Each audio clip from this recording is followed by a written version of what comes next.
आज हम जानेंगे कि हमें प्रार्थना कैसे करना चाहिए ताकि परमेश्वर हमारे प्रार्थना को सुने। प्रार्थना परमेश्वर और हमारे बीच एक आत्मिक बातचीत है। हमें परमेश्वर के अस्तित्व पर दृढ़तापूर्वक विश्वास करना चाहिए और इस पर विश्वास करते हुए कि परमेश्वर जो हम मांगते हैं यूस हमें देंगे। अपने पूरे मन और पूरे हृदय ऐसा ही प्रार्थना करनी चाहिए। आइए हम विस्तार ऐसा ही समझें कि हमें कैसे प्रार्थना करनी चाहिए। एक पहले हमें परमेश्वर के राज्य और उनकी धार्मिकता की खोज करनी चाहिए।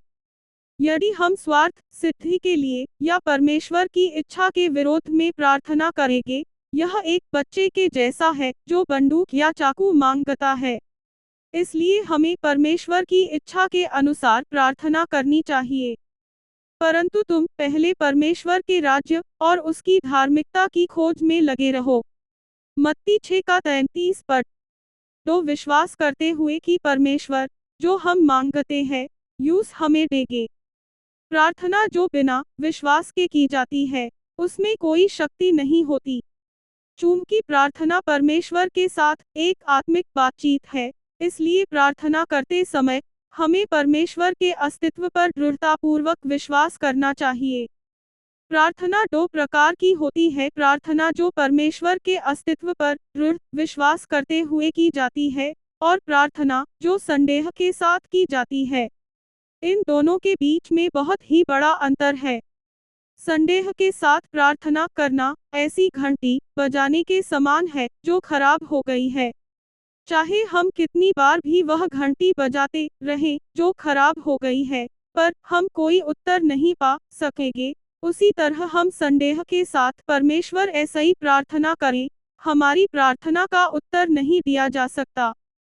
पर विश्वास ऐसा ही मांगे और तनिक भी संदेह न करे, क्योंकि जो संदेह करता है वह समुद्र की लहर के समान है, जो हवा ऐसा ही उठती और उछलती है।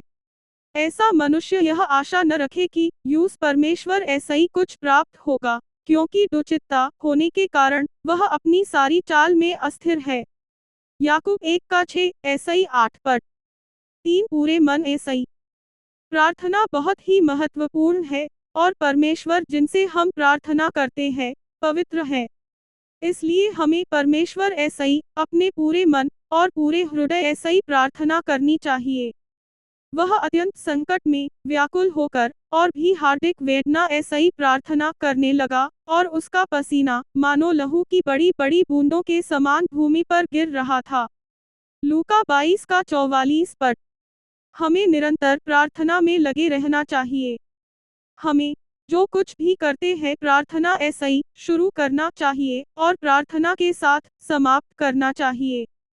परमेश्वर के लोगों के रूप में जब हम प्रार्थना चढ़ाते हैं जो परमेश्वर के साथ एक आत्मिक बातचीत है, हमें इस पर विश्वास करते हुए कि परमेश्वर निश्चित ही उन्हें सुनेंगे और उत्तर देंगे, अपने पूरे मन और पूरे हृदय ऐसा ही प्रार्थना करनी चाहिए।